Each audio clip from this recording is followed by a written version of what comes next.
என்னண்ணே என் இடத்த பிடிக்க பாக்குறீங்களா? பாத்துனே. என்னத்த பாக்குறது?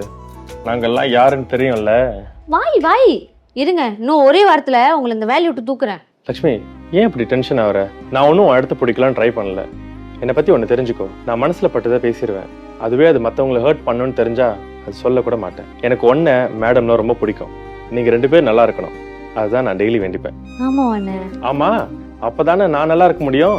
இந்த ஒரு சலூனை 2 ஆக்க முடியும், 2 10 ஆக்க முடியும், 10 100 ஆக்க முடியும். அப்படியே நம்மளும் செட்டில் ஆயிட வேண்டியதான். நீங்க ராஜா மாதிரியே பேசுறீங்கண்ணே, ஆனா அவர் ரேஞ்சுக்கலாம் இல்ல. சரி, இந்த ராஜா யாரு, எங்க இருக்காரு? அது ஒரு பெரிய கதைண்ணே. அதை நான் வேலை வரைய இன்னொரு நாள் சொல்றேன். ஆனா சுருக்கமா இப்ப சொல்றேன், கேட்டுக்குங்க. பிரியாக்காவும் ராஜா அண்ணனும் காதல் பண்ணாங்க. அப்புறம் அவங்களுக்குள்ள ஒரு பிரச்சனை வந்து 2 பேரும் பிரிஞ்சுட்டாங்க.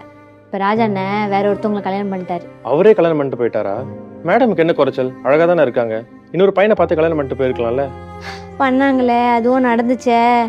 ஆனா அது மோசமா போய் முடிஞ்சுண்ணே. அக்கா இப்ப டிவோர்ஸ் எழுதி போட்டிருக்காங்க. ஓ, டிவோர்ஸா? மேடம் பாவம் தான். அதானே, அந்த அண்ணனும் கொஞ்ச நாள் இங்க தான் வேலை செஞ்சாரு. எனக்கு இந்த வேலைலாம் சொல்லி கொடுத்தது அந்த அண்ணன் தானே. ஓ, இதனாலே உங்க மாதிரி ஆம்பளைங்களாம் பார்த்தா எங்களுக்கு ஒரு மாதிரி பயமா இருக்கும்ண்ணே. எங்களுக்கு அவ்வளோ நம்பிக்கை இல்லை. ஆனா உங்களை பார்த்தா நல்ல ஒரு மாதிரி தான் இருக்கு. இருந்தாலும் பார்ப்போம். பாருங்க நான் அவங்கள மாதிரி இல்லைன்னு டைம் ப்ரூஃப் பண்ணும். பார்ப்போம்.